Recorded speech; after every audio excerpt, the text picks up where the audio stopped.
يا رب بالمصطفى بلغ مقاصدنا واغفر لنا ما مضى يا واسع الكرم يا رب بالمصطفى بلغ مقاصدنا واغفر لنا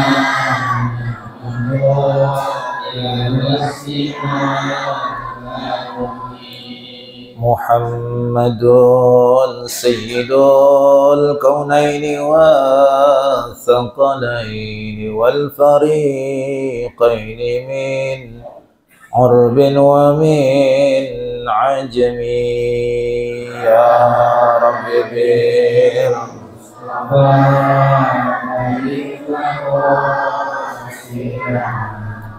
واغفر لنا ما مضى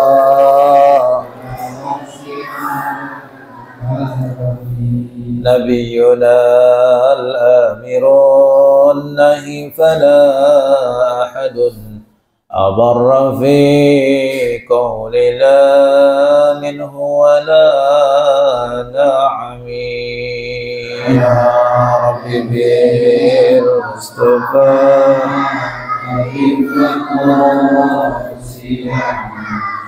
واغفر لنا ما مضى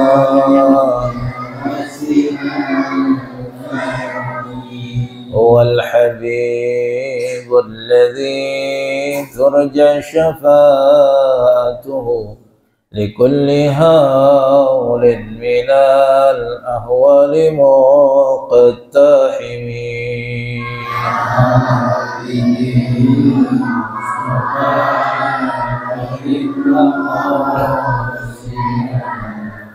واغفر لنا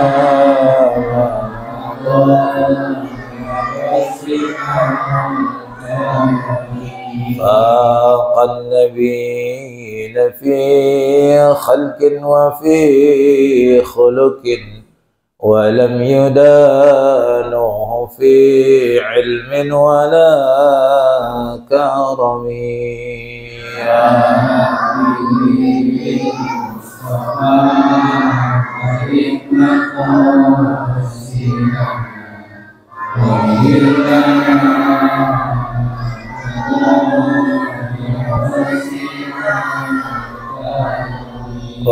وواقفون لديه عند هدهم من نقطة العلم أو من شغلة الحكم يا رب بالمصطفى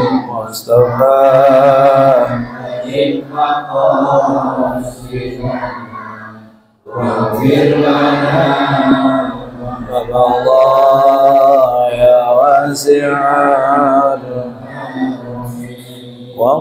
وكلهم من رسول الله ملتمس غرفا من البحر أو رشفا من الديم يا رب بالمصطفى بلغ مقاصدنا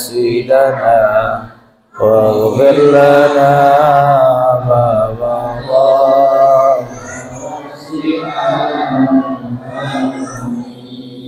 وكيف يدرك في الدنيا حقيقته قوم نيام تسلوا عنه بالحلم يا رب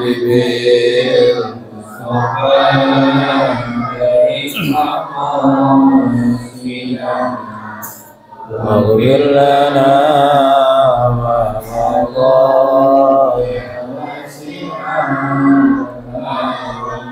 فمبلغ العلم فيه أنه بشر وأنه خير خلق الله كلهم يا رب بالمصطفى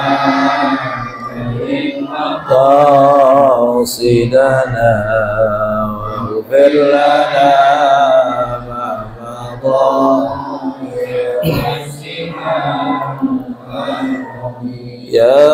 أكرم الخلق ما لمن ألوذ به سواك عند حلول الحدث العامم يا ربي بالمصطفى بلغ مقاصدنا واغفر لنا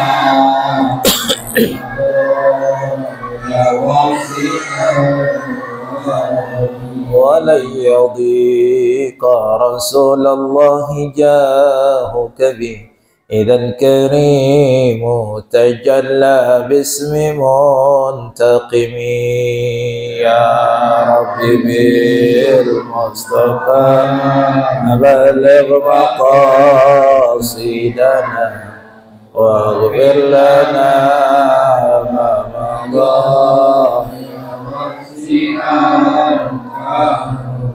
اللهم صل وسلم وبارك عليه وعلى آله.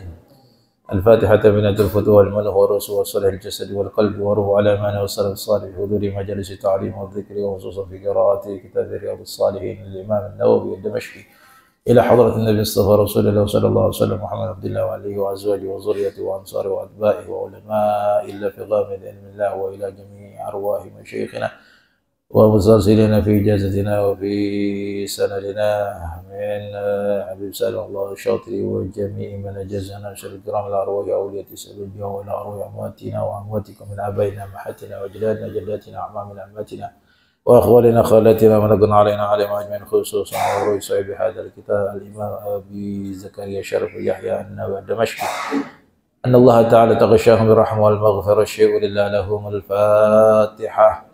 أعوذ بالله من الشيطان الرجيم بسم الله الرحمن الرحيم الحمد لله رب العالمين الرحمن الرحيم مالك يوم الدين إياك نعبد وإياك نستعين اهدنا الصراط المستقيم صراط الذين أنعمت عليهم غير المغضوب عليهم ولا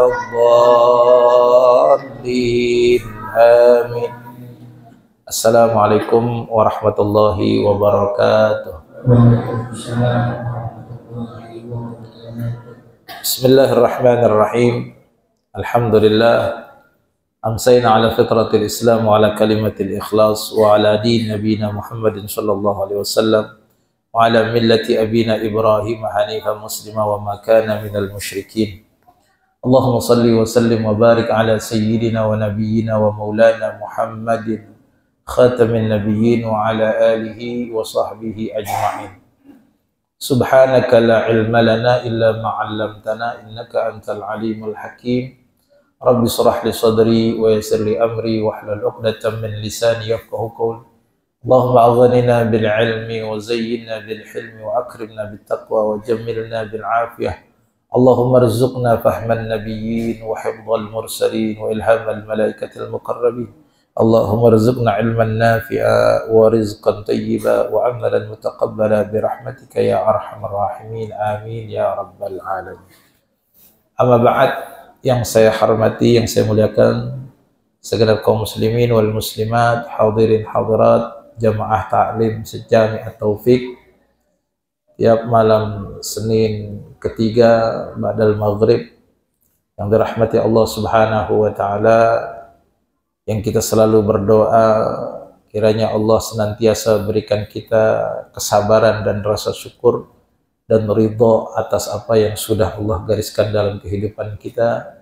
Allah berikan istiqamah dalam ketaatan, wafat dalam keadaan husnul khatimah. Amin ya rabbal alamin. Alhamdulillah, pada malam hari ini kita tepat di malam 12 Rabiul Awal, yang mana kita berbahagia, kita bersuka cita, kita menjadi bagian daripada umat Nabi kita Muhammad Sallallahu Alaihi Wasallam.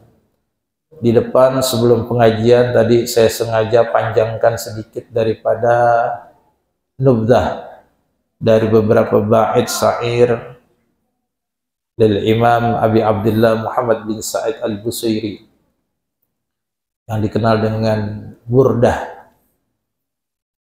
Itu tadi semuanya adalah madhu li Rasulullah sallallahu alaihi wasallam.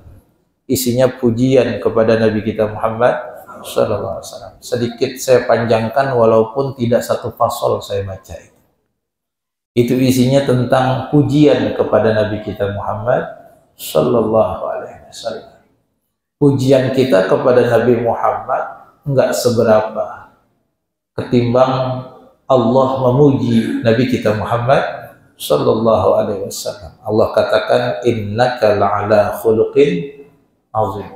Itu pujian sudah tidak ada yang bisa sampai pada level itu. Kenapa? Karena Allah sendiri yang mengatakan dan Allah sendiri yang memuji Nabi kita Muhammad sallallahu alaihi wasallam.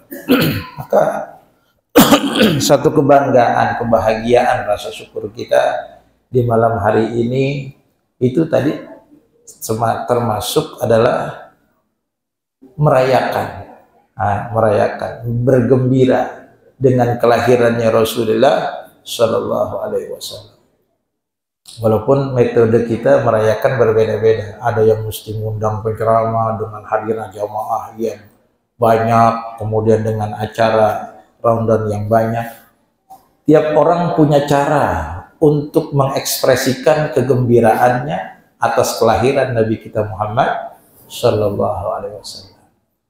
Tadi sekelumit kita ingin bergembira, maka kita memuji Rasulullah sebagaimana Al-Imam Bushairi memuji dalam qasidahnya, yang kita berharap kita selalu diberikan hati yang betul-betul mencintai Rasulullah sallallahu alaihi wasallam. Lahir batin kita bisa ngikutin jejak langkah sedikit demi sedikit, pri keabadian dan pri kehidupan Rasulullah sallallahu alaihi wasallam. Amin ya rabbal alamin.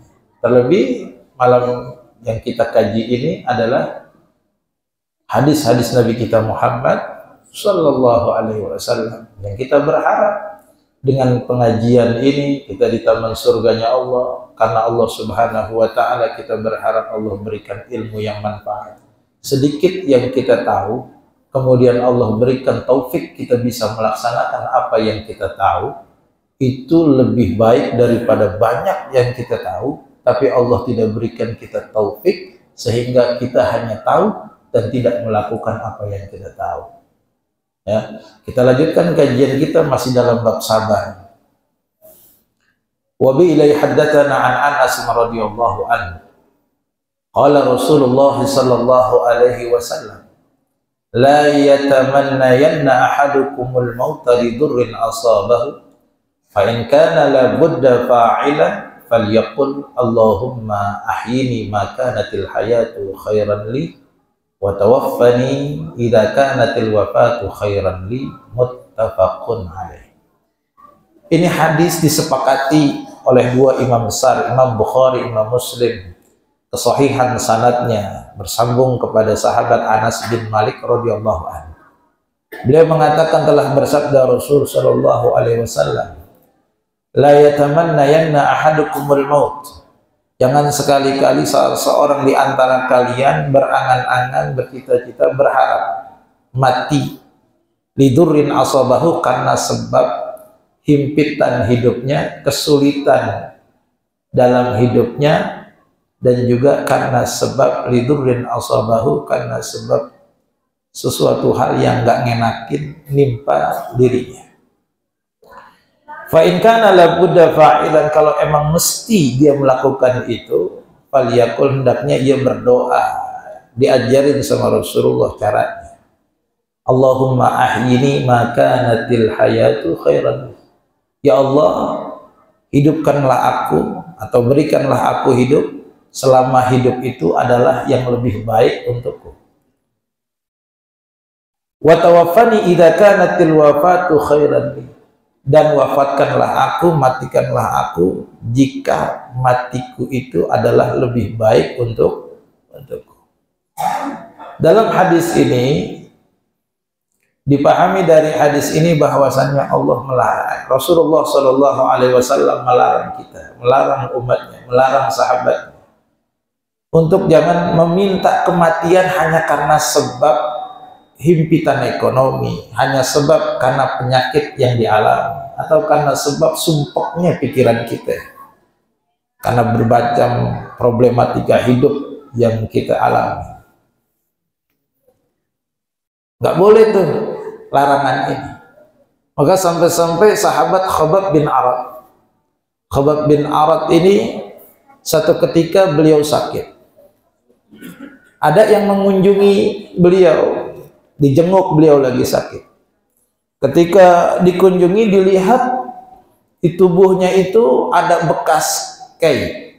Kei itu salah satu metode tradisional Timur Tengah dalam pengobatan.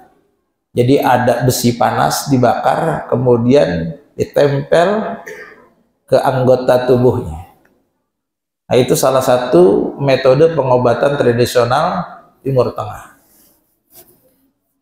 Di badannya ada 7 bekas tempelan besi panas itu, karena beliau sakit terapai. Dan itu saya melihat waktu saya masih belajar di Tarim. Syekh Abdul Ghawi, guru pemandi jenazah saya waktu itu, mengamanatkan sahabat saya Soni Musanniful Haq untuk membantu beliau memandikan jenazah bayi. Saya termasuk orang beruntung diajak juga. Datang ke rumah kosong, disiapkan situ bayi kecil, orang Badui kayaknya, karena kulitnya hitam.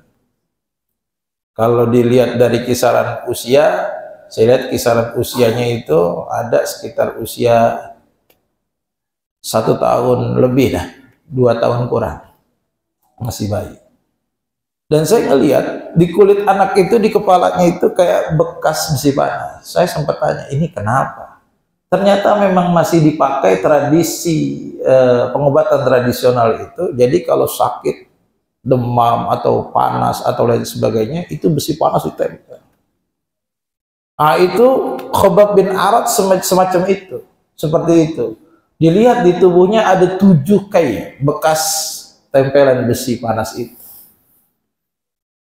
Lalu Khabbab bin Arat bilang begini kepada orang yang mengunjungi beliau, kalau seandainya Rasulullah tidak mengatakan janganlah salah seorang di antara kalian meminta mati karena sebab kesulitan yang menimpa dirinya.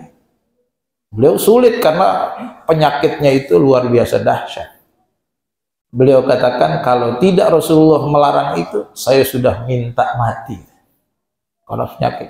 Jadi kalau siapapun di antara kita, saudara kita, perlu juga nih kita kasih masukan. Kalau ada kan orang udah capek sama penyakitnya ya, kan biasa kalau orang sakit udah capek gitu, berobat kemana-mana nggak sembuh, ditunjukin di mana tempat juga nggak tepat gitu, kan ujung-ujungnya mendingan mati aja dah, begitu ya? Gitu gak? Apa kita juga begitu? Kagak juga, kita takut mati. Biasanya itu orang yang hampir putus asa begitu, mendingan mati aja deh. Ada beberapa pertimbangan biasanya orang ngomong kayak gitu. Memang dia sudah lelah dengan penyakit yang diderita, atau karena dia ngelihat kesian nih, yang nungguin dia, yang menemani dia, yang ngerawat dia, kesian. Akhirnya dia bilang, daripada saya ngerepotin orang mulu, ya Allah, mendingan mati deh, gitu ya. Ada juga yang gitu. Tapi ada juga yang nungguin, yang bilang, datang ke Pak Ustadz, Pak Ustadz, saya nungguin orang tua saya sakit. Nah, terus udah lama sakit. Terus saya kesian Pak Ustadz. Kesian ngapa? Kesian ngeliatnya gitu ya. Terus maksudnya apa? Ya gimana ki yang terbaik? Maksudnya doain mati gitu. Itu the point aja. Kadang-kadang ngomongnya kan panjang kayak lebar. Habis gimana Pak Ustadz yang ngeliat kesian banget. Kalau tidur kayaknya susah, makan juga sulit gitu. Tidur juga seandainya bisa gelisah, kesian banget Pak Ustadz. Terus gimana? Ya saya sih nggak gimana-gimana, cuman gimana yang terbaik ya Pak Ustadz ya? Gimana yang terbaik? Bilang aja mau doa Fatihah cepet mati gitu. Ya sebetulnya itu tadi, kalau emang alasannya karena nggak kuat dengan menerima musibah-musibah kayak gitu, Rasulullah melarang. Al-Imam As-Suyuti dalam kitab Syarhus Sudur, beliau menyusun apik, sangat apik. Diawali dengan tentang fadlul maut, artinya keutamaan mati, keutamaan mati. Kemudian ada hadis yang menerangkan tentang walaupun mati itu adalah ada keutamaannya, namun dikatakan ada satu bab itu, bab tidak boleh orang minta doa mati. Tapi nanti ada lagi tuh, yaitu boleh orang itu minta mati. Kapan? Kalau memang khawatir fitnah terjadi pada agamanya, itu boleh. Jadi yang ini nih nggak boleh kalau hanya semata-mata musibah menimpa dirinya, kemudian dia itu buru-buru minta mati. Sebab apa? Sebab begini, kalau diuji dengan ujian yang Allah uji, kalau emang orang itu adalah penduduk surga, maka berlama-lamanya dia dengan ujian itu adalah yang terbaik buat dia. Tapi kalau seandainya dia itu adalah penduduk neraka, lagi mau ngapain buru-buru ke neraka? Kan begitu. Makanya kan ada salah satu doa Nabi itu yang bagus banget. Apa?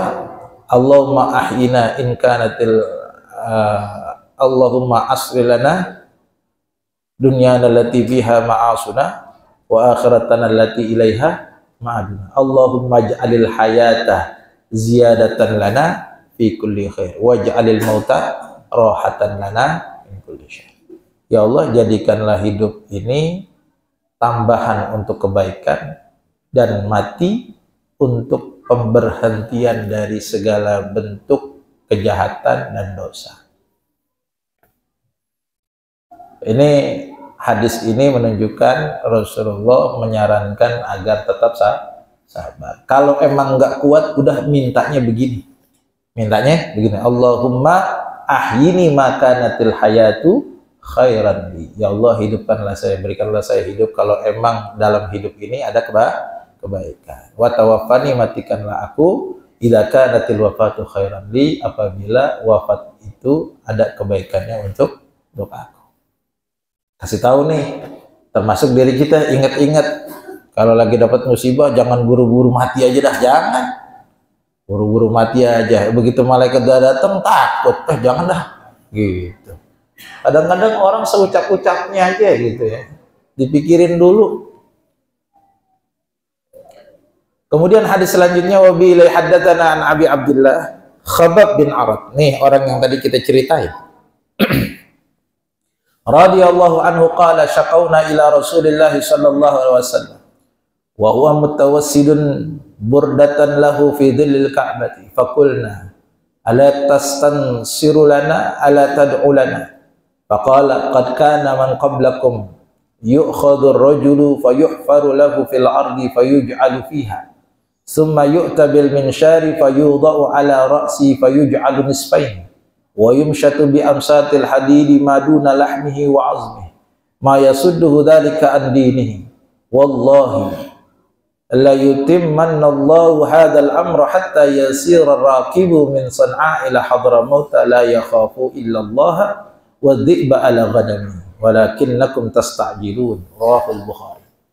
Yang diriwayatkan oleh Al-Imam Bukhari dalam hadis ini yang sanadnya sampai kepada sahabat Abi Abdullah Khabbab bin Arad yang tadi saya ceritakan. Jadi Khabbab bin Arad ini adalah seorang budak yang masuk Islam di masa-masa sulit. Mekah awal Islam tersebar secara diam-diam. Itu yang beriman kepada Rasulullah sangat luar biasa mendapatkan siksaan dan ujian yang berat. Salah satunya ini Khabbab bin Arad. Khabbab bin Arad ini adalah budak milik Ummu Anmar.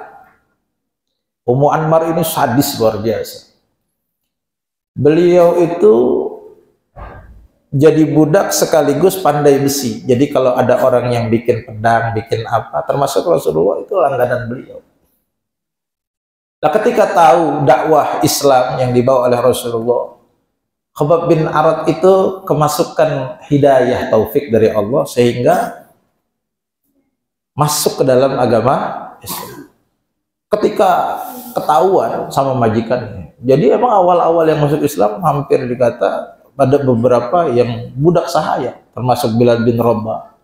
Ujung-ujungnya mereka disiksa untuk menggadaikan iman mereka agar terlepas dari siksaan yang diberikan. Kita alhamdulillah, kita beriman, kita Islam, dan kita nggak diganggu. Coba bagaimana Khabbab bin Arat? Khabbab bin Arat ini dapat penyiksaan luar biasa. Ini majikannya Ummu Anmar, sadisnya luar biasa. Mungkin lebih sadis daripada ibu tiri. Kalau ibu kota tak sekejam ibu tiri, tak sekejam ibu kota. Ini Ummu Anmar, lebih kejam dari ibu tiri. Ya itu saking dia pengen si Khabbab bin Arat ini menanggalkan imannya, itu besi panas, pandai besi, bikin pedang, bikin golok, bikin apapun kan harus dibakar. Itu besi panas lagi marong-marong ditempel ke badannya Khabbab bin Arat. Maka luka-luka bakar di tubuhnya Khabbab bin Arat itu udah nggak terhitung banyak. Ngejerit kesakitan. Makanya satu waktu datanglah beliau, syakauna ila Rasulullah SAW, kami mengadu kepada Rasulullah SAW. Saat itu Rasulullah lagi tiduran, mutawassidun burdatan lahu fi dzil Ka'bah. Bantalnya Rasulullah itu jubah yang beliau punya, diupel-upel, diwal-wal begitu, digunakan untuk bantal tidur. Tidurannya di bawah bayang-bayang Ka'bah. Jadi kalau matahari sebelah sana, Rasulullah di sebelah sini lagi tiduran. Kami bertanya kepada Rasulullah, faqulna ala tastansiru lana, apakah engkau tidak meminta pertolongan untuk kami? Ala tad'u lana, apakah engkau tidak berdoa untuk kami? Karena hebat betul siksaan-siksaan itu. Dalam satu riwayat Rasulullah bangun itu mukanya agak merah, menandakan Rasulullah agak marah. Faqala, lalu Nabi mengatakan, qad kana man qablakum yu'khadhu ar-rajulu fayuhfaru lahu fil ardi fayuj'alu fiha. Dulu ada orang yang hidup sebelum kalian, dicekal tuh orang, lalu dibuatkan lubang untuk dia, lalu dimasukkan orang tersebut ke dalam lubang itu. Summa yu'ta bil minsyari fayuda'u ala ra'si fayuj'al nisfain. Lalu dibawakan gergaji, diletakkan gergaji itu di kepalanya, diberikan opsi, mau dibelah kepalanya apa tanggalkan imannya. Dibelah kepalanya, badannya terbelah menjadi dua. Saya bayangkan. Wa yumshatu bi amsatil hadidi maduna lahmihi wa azmi. Digaruk tuh dengan sisir yang terbuat dari besi sampai daging tembus ke tulangnya. Kata Nabi, ma yasudduhu dzalika an dini, itu semua siksaan itu semua tidak menghalangi orang tersebut dari agamanya. Sampai Rasulullah bersumpah, wallahi, dan demi Allah kata Rasulullah, la yutimmanna hadzal amra, Allah pasti akan menyempurnakan urusan ini, maksudnya agama Islam. Pasti tuh. Hatta yasirar raqibu min Son'a ila Hadramaut, sampai nanti orang yang berkendara itu berjalan dari Son'a ke Hadramaut, la yakhafu illallah, tidak ada rasa kekhawatiran kecuali takutnya hanya kepada Allah. Saking amannya itu. Wa dhi'ba ala ghanamihi, dan takutnya orang yang berkendara itu takut khawatir kepada siapa? Kepada serigala, yang serigala nanti makan domba-domba. Tapi kalau musuh nggak ada, Islam akan aman. Karena akan disempurnakan oleh Allah Subhanahu wa Ta'ala. Ini yang menarik, dalam hadis ini Rasulullah sebut Son'a Hadramaut, padahal Rasulullah di Mekah, tapi nyebutinnya mana? Yaman ini. Sekarang lagi rame budak Yaman segala macam. Rasulullah sebutin ini. Nanti orang itu akan aman berjalan dari Son'a ke Hadramaut. Bapak tahu Son'a di mana, Hadramaut di mana? Son'a itu ada di Yaman Utara, Hadramaut itu ada di Yaman Selatan. Jaraknya itu kalau kita naik kendaraan berangkat jam 6:30 pagi, Dari Son'a sampai ke Hadramaut itu jam 3. Tuh perjalanannya. Bisnya besar, jalanannya kosong. Itu kalau kita lewat jalan, itu yang kita belah lautan padang pasir. Lewat nanti Ma'rib, tempatnya Ratu Balkis, terus sampai Hadramaut. Yaman Utara, Yaman Selatan. Ini yang menarik di sini. Rasulullah sebut Yaman. Rasulullah sebut ya, ini Hadramaut dan Son'a. Yang Son'a menjadi ibu kota Hadramaut. Yang sebelumnya Aden, kemudian jadi Son'a ibu kotanya. Kemudian terjadi peperangan saat ini antara Houthi, ya, kemudian ya, beragam polemik yang kita nggak perlu ngomong di majelis ya. Intinya di sini Rasulullah nyebutin tuh, nggak disebutin Yaman, tapi disebutin wilayah yang ada di dia. Sampai kata Rasulullah, walakinnakum tastajilun, akan tetapi kalian ini orang yang keburu-buru, pengennya buru-buru, sabar. Tapi luar biasa Pak, awal-awal Islam itu perjuangan mereka luar biasa, disiksa, banyak yang disiksa. Islam itu kemudian mulai sedikit dapat perhatian dan agak-agak takut itu ketika Sayyidina Umar masuk Islam, Sayyidina Hamzah masuk Islam. Sayyidina Hamzah masuk Islam itu yang mau nyakitin Nabi, Sayyidina Hamzah maju ke depan, karena Sayyidina Hamzah termasuk pamannya Nabi. Bahkan Abu Lahab didatangin tuh sama Hamzah, didatangin sama Hamzah, kan sepupuan ya, datangin, diomelin, hati-hati, jangan main-main sama keponakan kita. Gitu.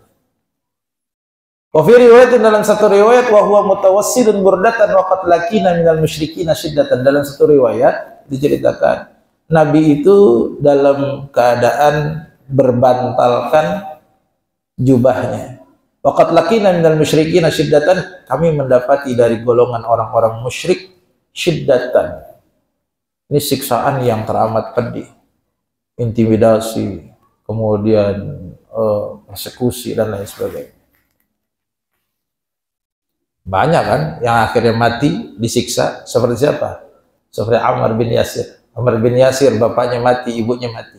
Tapi Amir nggak mati, kenapa? Karena beliau nggak kuat, nggak tahan disiksa. Akhirnya beliau mengucapkan sesuatu yang dianggap oleh orang-orang kafir musyrik itu udah cukup, dia udah keluar dari agama Islam.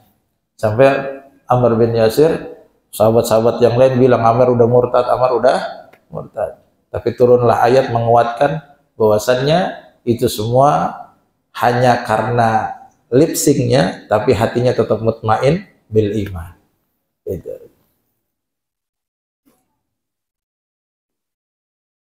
Kemudian hadis selanjutnya, wa bi la haddatsana an Ibnu Mas'ud radhiyallahu anhu qala lamma kana yaum Hunainin atara Rasulullah sallallahu alaihi wasallam nasan fil qismati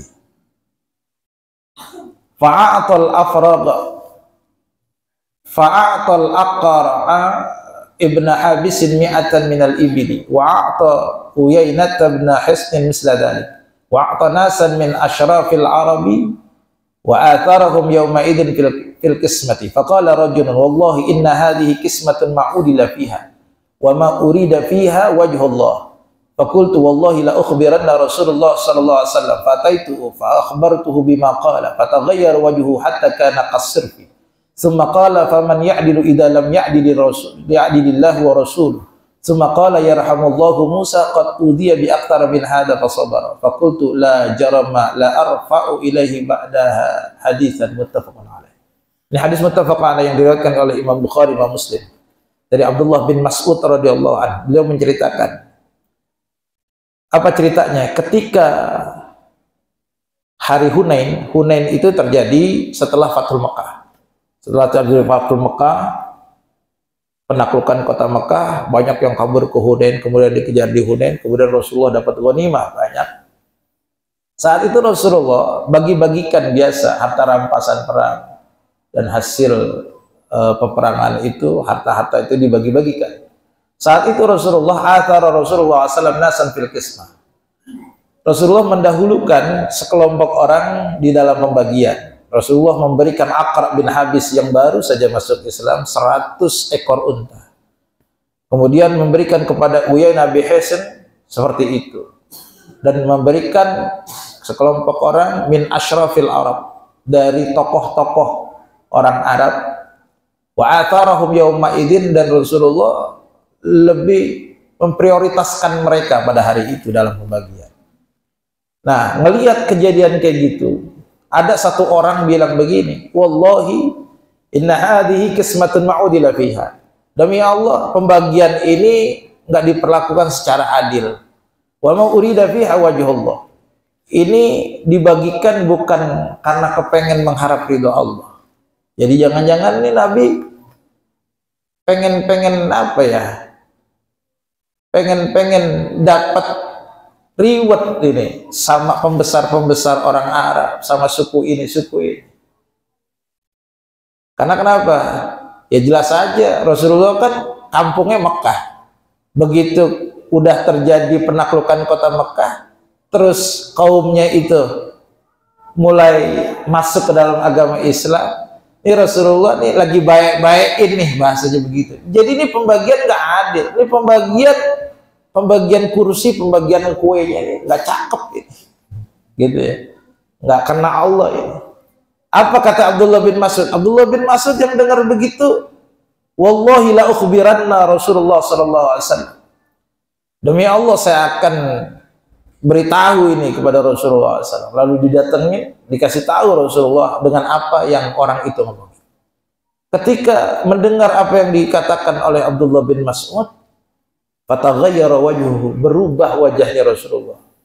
Disifati hatta kana kasirfi, sampai wajahnya itu seperti kain putih yang kemudian dicelup dengan pewarna merah, berubah berwarna merah mukanya, marah. Lalu mengatakan apa? Nabi mengatakan, faman ya'dilu idza lam ya'dilillah wa rasuluh. Lalu siapa yang akan berlaku adil kalau Allah dan Rasulnya saja tidak adil? Jadi Rasulullah ingin klarifikasi bahwasanya pemberian Rasulullah itu bukan dari hasrat nafsu, akan tetapi itu semua adalah wahyu dari Allah Subhanahu wa ta'ala. Memang kelihatannya nggak adil. Kenapa yang baru masuk Islam dikasih 100 onta? Ini yang berjuang mati-matian, Ansor, yang melindungi Rasulullah dan para sahabatnya Muhajirin, kemudian berjuang sekian lama sampai ikut menaklukkan kota Mekah. Kok nggak dikasih sebanyak itu? Kira-kira kita kalau dihasut gitu kemakan nggak? Adzan. Oh, udah adzan ini. Ya, karena waktu kita sedikit, paling tidak kita dapat apa yang kita kaji. Intinya adalah di mana kita diminta untuk sabar. Semoga kita diberikan kesabaran dalam hidup kita.